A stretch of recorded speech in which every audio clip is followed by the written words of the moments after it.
Hello everyone, welcome to Fireside Chat. Today we'll be discussing the latest developments in the situation in Iran. After the talks between the US and Iran broke down over the weekend in Pakistan, starting Monday, the US military began blocking maritime transport at Iranian ports. Shortly after, news came that Iran is seeking a second round of negotiations, which could take place in the coming days or next week.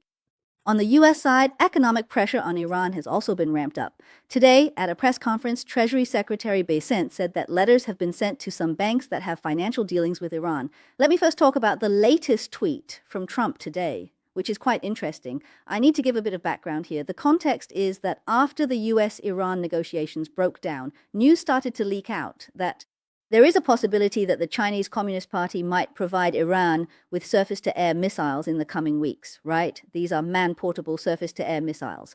So what did Trump do? Today, he posted a tweet saying that China is very happy that I have permanently opened the Strait of Hormuz. I did this not only for them, but for the whole world.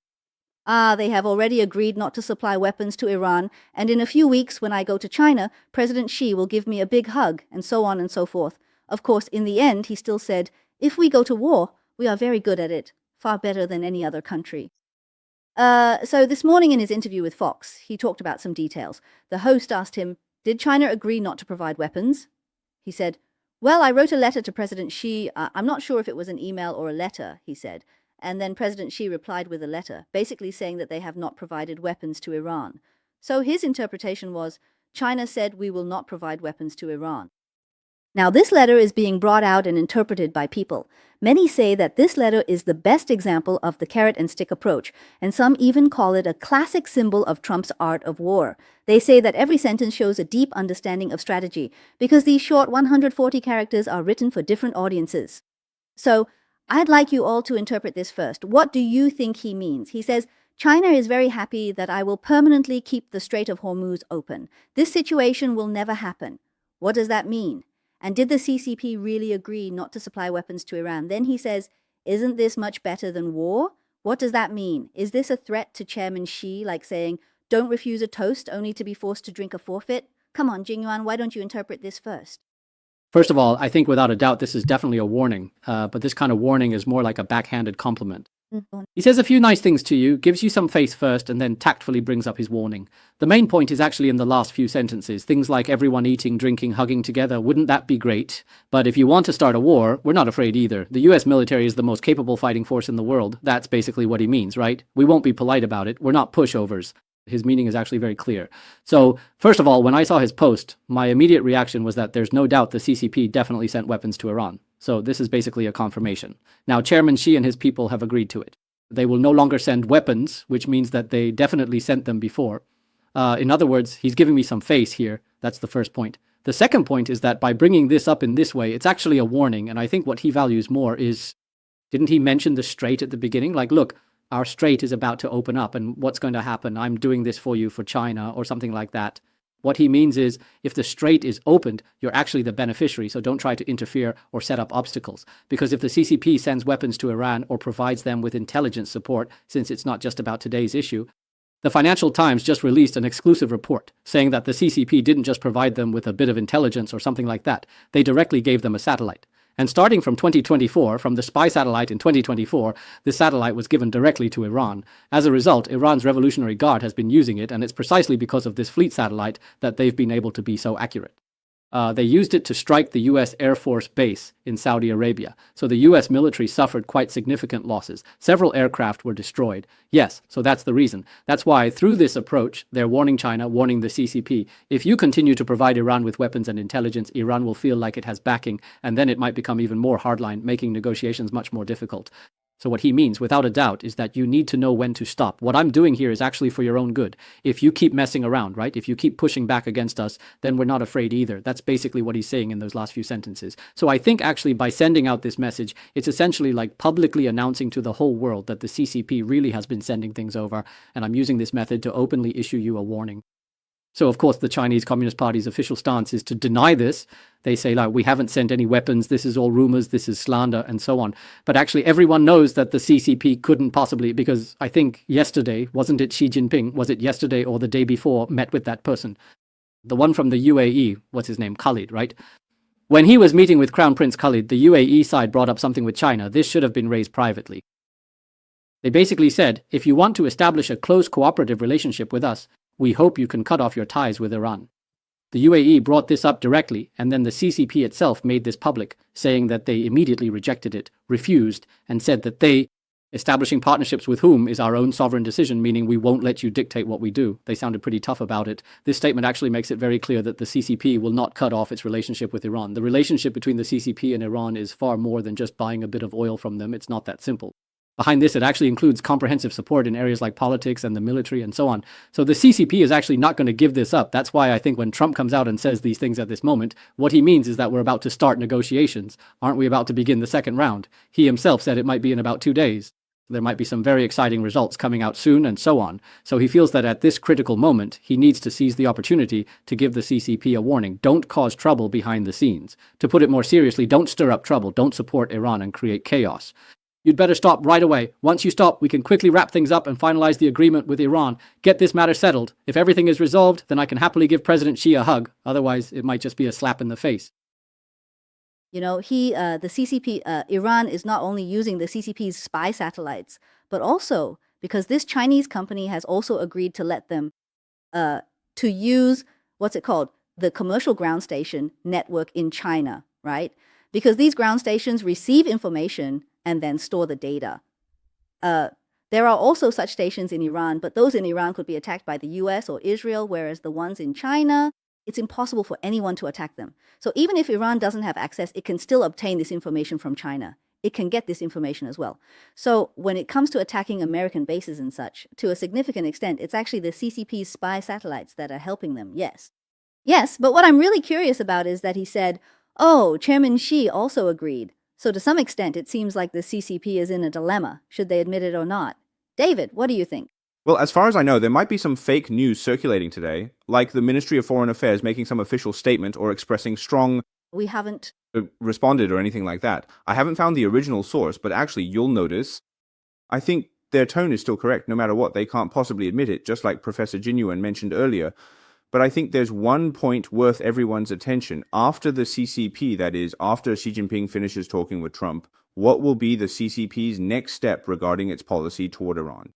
Because I think right now they really do want to pull back a little, to retract a bit. I think in the short term, they might pull back, but in the long run, it's impossible for them to give up on Iran. That means maybe in a year or two, they might go back and come up with another so-called 25-year cooperation or strategic partnership, or they might strengthen their current relationship and continue to provide support. I think that's for sure. As long as Iran and the CCP exist, they'll keep doing this. So when I saw Trump's tweet, I actually felt that there wasn't much to it. I've always said he's holding back a big move, but I actually think he's quite pragmatic. He just thinks that as long as you don't cross the line too much when we're negotiating, that's enough. But I don't think Trump is expecting the CCP to completely and permanently cut ties with Iran or anything like that. I think he understands the reality of the situation. So I just feel that what he's saying now is probably just for the current moment. For example, what Trump wants to achieve, I think this time he genuinely wants a ceasefire. If that's really his goal, he doesn't want the CCP to suddenly do something at the last minute. Like last time, for instance, when they called at the very last minute and said, hey, let's hurry up and do this or that.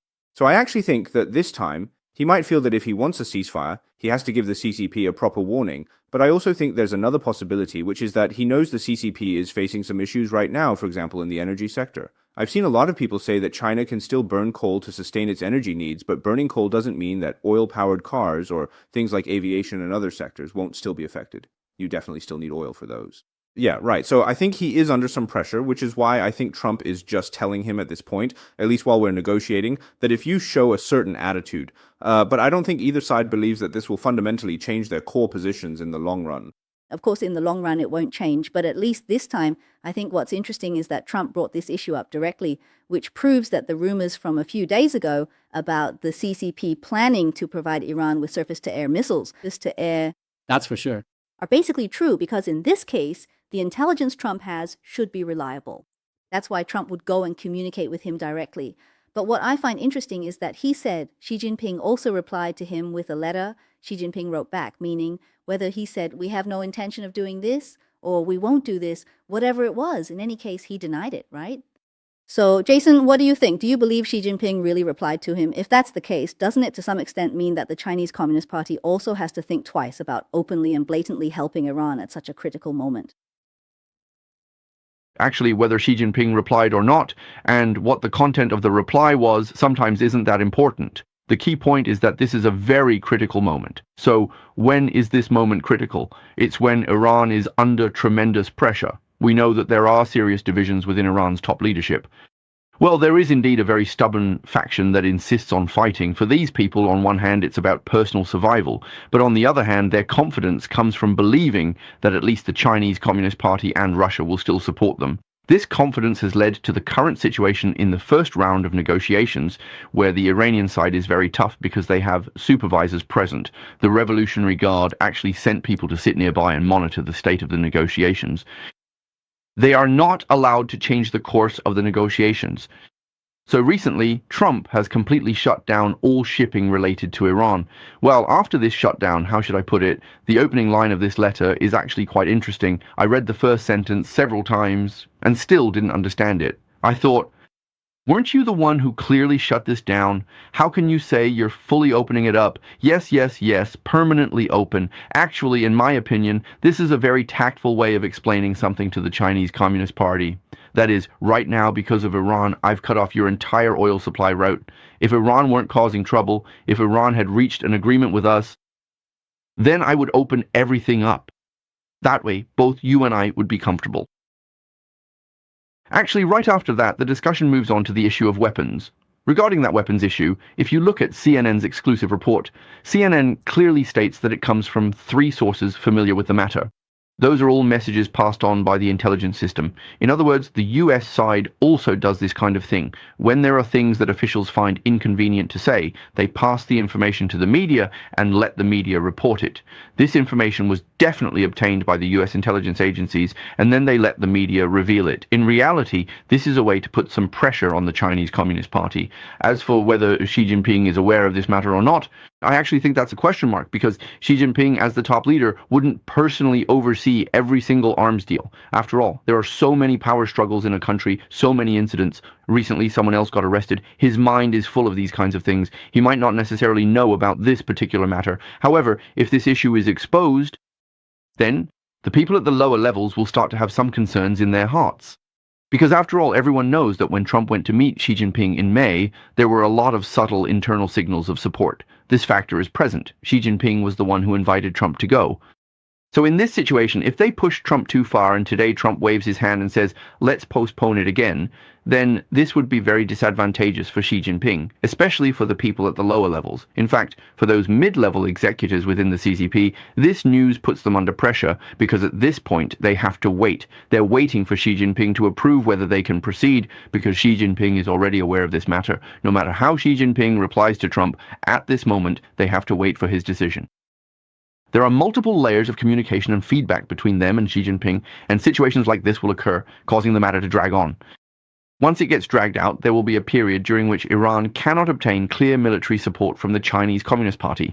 During this time, negotiations will take place, because talks are scheduled for this weekend, just in a few days. In fact, many times it's all about timing. If both sides actually reach some sort of agreement, then the hardliners will be at a disadvantage among Iran's top leadership, because once the terms are settled, once the deal is done and the rice is cooked, if you try to go back, the pressure will be enormous. All factions within the country will be under great pressure. Actually, as I see it, there are 3 main factions in Iran. One faction consists of the president, the foreign minister, and the speaker of parliament. Yes, that's one group. To some extent, they want to reach an agreement with Trump. On the other hand, there's the commander of the Revolutionary Guard and people like him. Because of their fundamental interests, if they agree to Trump's terms, they would lose their reason for existence. So they have to do this. But there is also a third faction, which is that half-alive, half-dead group around the younger Khamenei. Although he himself doesn't speak out, sometimes news leaks out, whether it's really from him or just from the people around him, it's hard to say. But this group is very important. In a sense, the fact that they agreed to negotiate this time also has a lot to do with the influence of this third force. So, considering all these factors, you can see that if the agreement is actually reached, for example, if they agree to give up their 20-year nuclear weapons program and hand over all their nuclear materials, then Trump could claim a complete victory. And as for Iran, public sentiment there. They would also step back from a state of war. This could happen within just a few days. It's really just a matter of timing. Regardless of what the Chinese Communist Party ultimately decides, the most crucial thing is whether this goal can be achieved. So I agree that this letter is extremely clever. On the surface, it appears to be addressed to the whole world, but in reality, a significant part of its purpose is to disrupt the CCP at all levels. This includes the exposure of information and also the blockade of the Strait, because once the Strait is blockaded, weapons can't be transported in anymore, even if you try to go through a third country. According to the information, that's the case. The CCP sells to a third country which sells it back in, but now that I've blocked it, you can't get it in. After Xi Jinping's reply, the underlying relationships become even more tense. Now, if I sell weapons and China gets intercepted and they find everything is made in China, wouldn't that expose me? Xi Jinping at that point will definitely... He'll say he didn't do it, that it was all done by people below him, and then I'll be the one to take the fall. So overall, in my view, that letter could very well put an end to all of Iran's intentions, and it might help push the negotiations in a positive direction in the coming days. Right. I think what Jason said is correct. The fact that Trump posted about this shows that it's actually a pretty important matter, and it's a very critical juncture. For him to post about it, I personally feel that in recent days, the direction of this incident is increasingly becoming a case of the truth coming to light, where it's more and more apparent that this is a direct confrontation between the US and China, with Iran backed by the Chinese Communist Party, right? Today, besides Trump directly mentioning the CCP in his post, Bessent also brought it up directly during the White House press briefing. He said that the CCP imports 90% of Iran's oil, which accounts for 8% of China's energy. So now, basically, most of Iran's revenue actually comes from China.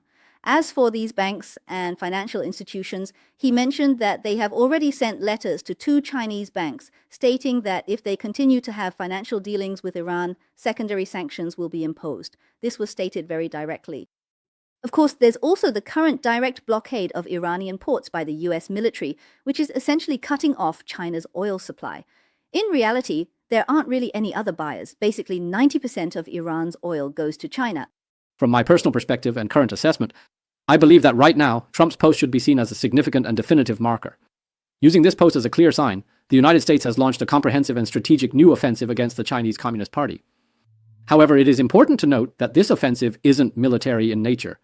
Rather, it's more in the realm of international diplomacy, politics, and global finance. They're using these specific means to effectively contain, restrain, and limit their influence on the world stage. The CCP's scheme to support Iran in stirring up trouble, let's put it that way, because, well, Trump's post is symbolic. Besides Trump, as you mentioned earlier, there's also Bassett. In fact, Bassett has spoken out against the CCP more than once or twice recently. He has directly, not just criticized the CCP. Yesterday, if I remember correctly, he mentioned 3 times that the CCP has proven itself to be unreliable as a global partner. That's right. What he meant was, during the global pandemic, China choked off the supply of medical goods, essentially strangling the whole world. The second time was about rare earths. Yes, rare earths. China also choked the world by controlling rare earth supplies. And the third time is now this current situation. Yes, all of these are very harsh criticisms. Besides him, there's also Catherine Tai. I looked it up later. And a couple of days ago, it was Trade Representative Catherine Tai who also criticized the CCP. And then if you add in the Financial Times getting leaks, and then CNN also coming out with exposés, all of a sudden, within just a day or 2 or 3 days, there's been a wave of revelations and criticisms targeting the CCP. I feel like this is really many storylines. It's like a coordinated campaign, just putting it all out there. The role it plays behind the Iran war, bringing this to light, is actually putting a lot of pressure on the CCP. I think its main purpose is to use this approach to pin you down. Right now, these negotiations are extremely critical for me. So if you dare to cause trouble at a time like this, I might have to take certain measures. In fact, when Bessent came out today, he actually named names. He mentioned Hong Kong and also Oman. And there were a few other countries. He said their banks and so on were all involved. In fact, they were helping Iran evade sanctions, transfer funds, and so on. He basically said, we've investigated all this information and we're going to shut all of it down for you. So I think what Bessent said this time about the blockade is somewhat like that. This is like the financial version of a straight blockade. A straight blockade is a physical blockade in the literal sense. But in the financial sector, they're actually going to impose another round of blockades on the CCP. Because with Trump, every time he issues a verbal warning, I've noticed he has a habit. He always follows up with some kind of action to put pressure on you to take some concrete steps, just to let you know that he's serious, that he's not just making empty threats. That's what it means. So I think this sudden move against the CCP this time is basically because Trump now believes, he's said it repeatedly, that this war might be about to end soon. He doesn't want any mistakes or mishaps to happen at the very last moment, just before dawn breaks. right? He doesn't want any slip-ups at this critical time, and so I think this is probably the reason. In my opinion, Trump's main point, his first statement was that the Strait of Hormuz, we're opening up the Strait of Hormuz. Actually, I think what he means is this. As everyone knows, the US military is currently blockading the Strait of Hormuz and Iranian ports. 90% of Iran's oil is exported to China. You see, in these past few days, after the US military imposed the blockade, they said that 10 ships had to turn back. They stopped 10 ships. And then there was one ship that was clearly the Chinese Fuxing cruise ship, right? The Fuxing cruise ship went out and then came back. It probably encountered the US military's patrol and then turned back. So in reality, China's oil simply can't be shipped out anymore. So for the Chinese Communist Party, this isn't opening up. This is a blockade. You're locking all my oil inside. That's why Trump's first statement was, we're stopping the wind with the wind. This is, what do you call it, taking one step back to take two steps forward, right? This blockade is for the sake of full opening up in the future. So I think that's what he means. But I think this blockade is really painful for the CCP. What do you think, David, about this blockade? China, I was just thinking, actually, if you look at this news, it all came out after Vance and the first round of negotiations failed. All these things happened after that. So I was wondering if... Yeah, the blockade only started after the negotiations, right? Right. So what I mean is, all these actions Trump took against the CCP, including Blair and Besant, could it be because after the first round of negotiations, China might have...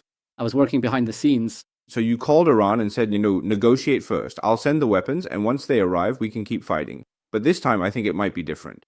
Let me just add something. There's no doubt the CCP has influence over Iran. Trump himself said it publicly. He said the reason Iran agreed to sit down and negotiate a ceasefire last time was because, at the very last moment, the CCP made a phone call.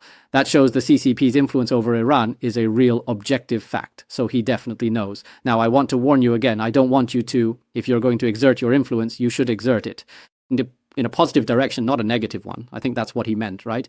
Right. What I'm saying is, actually, I don't think Trump can change Xi Jinping's approach or strategy toward Iran. But I do think maybe Trump, because if you look at it, recently there was some data or maybe a photo anyway, it showed that a lot of cruise ships from the US, that is from America to... The US side. The US has 121 ships, right? And now it seems, you just mentioned... Production. Now the US is producing over 5 million barrels per day. Yes. Daily exports exceed 5 million barrels. So actually, I think no matter how you look at it, from this Iran war, you can already see that this is a major restructuring of the global oil supply chain. Yes, in this environment, I actually think that in the future, even though the CCP currently controls things like rare earths and some important medical supplies, if Trump comes to power, he might, in the short term, since he knows the rare earth issue can't be solved quickly, he could instead restructure other areas like energy or other sectors. I think this would give Trump a lot more leverage. So I just feel that this time, actually, I have a sense that, I don't know, because I've always felt that Trump has always focused on the economy. But if you look at Trump recently, including the agreement he reached with Indonesia, just... The Malacca Strait. The Malacca Strait. It's a defense agreement, I think this is actually also for the future, like the Taiwan Strait and various other aspects. So I believe his real target has always been the Chinese Communist Party. And I think right now, many people see this as just a local issue with Iran. Yes, it's definitely aimed at the Chinese Communist Party. And I think that blocking the strait would actually have a huge impact on the CCP. In this situation, if they want to reduce or eliminate this impact, it's like Trump's warning. Basically, let us finish this matter. Then the strait can be reopened. Otherwise, we'll just keep it blocked and you'll have no oil, right? What do you think, Jingyuan, about China? As for the impact on the CCP, in the short term, the problem isn't too serious because the CCP has built up a very large oil reserve of its own. Because everyone knows that the CCP, and Xi Jinping in particular, has been planning for war, planning to start a war over Taiwan. So, many years ago, Xi Jinping began to continuously expand China's oil reserves. According to data provided by Besant himself, the CCP has already stockpiled about 1.2 to 1.3 billion barrels. These oil reserves are precisely to guard against the possibility that if one day they start a war over Taiwan, the maritime oil transport routes could very likely be cut off by the US military. So, in the worst case scenario, what would be left? Only the oil pipelines coming overland from Russia, right? From Russia through pipelines, maybe supplying a few million barrels per day. That's basically how it is. It ensures they can get some oil. Aside from that, all the oil coming from the Middle East and even from Venezuela in the past would probably be inaccessible because at sea the US would definitely intercept and cut off those routes. So the Chinese Communist Party has always been preparing for this worst case scenario. Therefore, I think that with the current blockade, it's only been 36 hours, just 2 days. So for China, in the short term, there won't be any major problems. But what the CCP is really afraid of is if this kind of blockade continues like this, if it drags on for a long time. Because the CCP relies on its oil reserves and its own consumption is actually extremely high. As long as it depends on consuming those reserves, if the blockade lasts, its reserves won't be enough, and that will directly lead to a consequence. That is, when the CCP wants to launch a war in the future, if its oil reserves are insufficient, it won't dare to fight. I think what it actually worries about is that this could affect the bigger picture, namely, its reserves. If the CCP only used them for its own reputation or for ordinary daily expenses, if it has over 1 billion barrels, then it can easily sustain itself for a long time without any problem.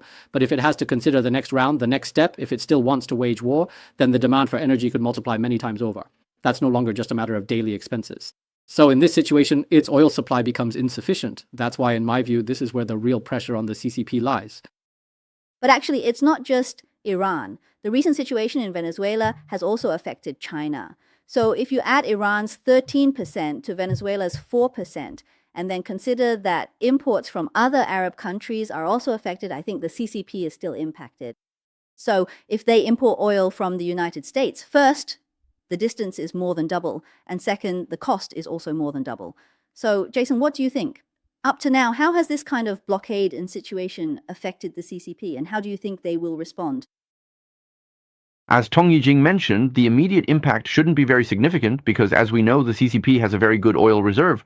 Also, the situation in China is different from that in the United States. In the US, even if oil prices go up, Trump can't just say you can't sell abroad. You can only sell domestically because the US is a free market, and even though it has an abundance of oil, however, its oil prices also have to rise along with international oil prices. In fact, the increase in oil prices itself puts enormous pressure on the Trump administration.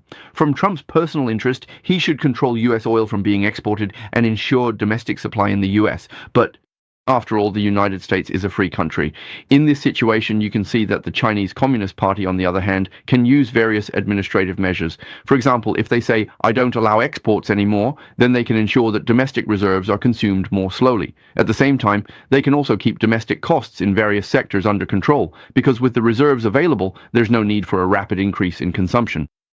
Actually, in my view, the bigger issue is the geopolitical and long-term impact. Venezuela does have some influence, but its oil output is relatively small. Iran, on the other hand, accounts for a significant proportion. If you look at such a large country, 10% is not a small number. In other words, Iran's oil makes up nearly 10% of China's supply. Moreover, all of this is oil at extremely low prices, which significantly lowers China's overall oil cost. In the long run, losing this portion would actually be quite painful. So, during this process, China certainly doesn't want this to happen. Letting this drag on indefinitely is not desirable. Also, everyone knows a certain number, 13 days. What does this 13 days mean? It refers to the fact that in Iran, their oil wells are constantly producing oil, which is then loaded onto oil tankers and shipped out.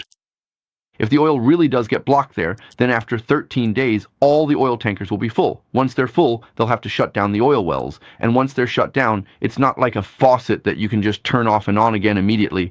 So after the war ends, when can Iran resume production?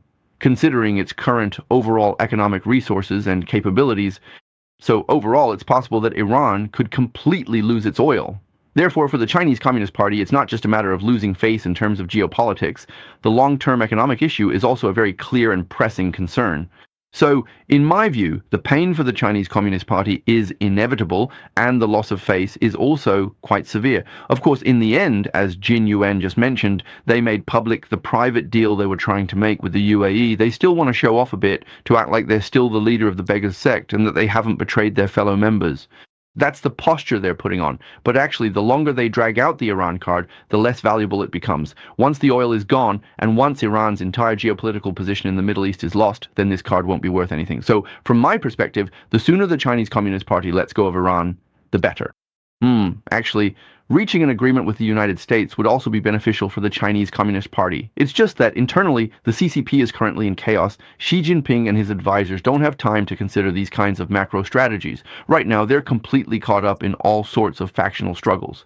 They've taken over, and the people below actually have all kinds of interests. For example, those who want to sell arms, they don't care about anything else. As long as the US says, if I sell this batch of weapons, I make money right away. So every faction has its own interests. In fact, during this process, the CCP is a bit chaotic internally, but if you look at it from a macro perspective, If you consider it from this angle, the CCP actually also hopes that Iran won't be forced to sign an agreement only when it's lost everything, down to its underwear. The earlier Iran signs the agreement, the more initiative it might have. From this perspective, I think the CCP should approach this issue rationally.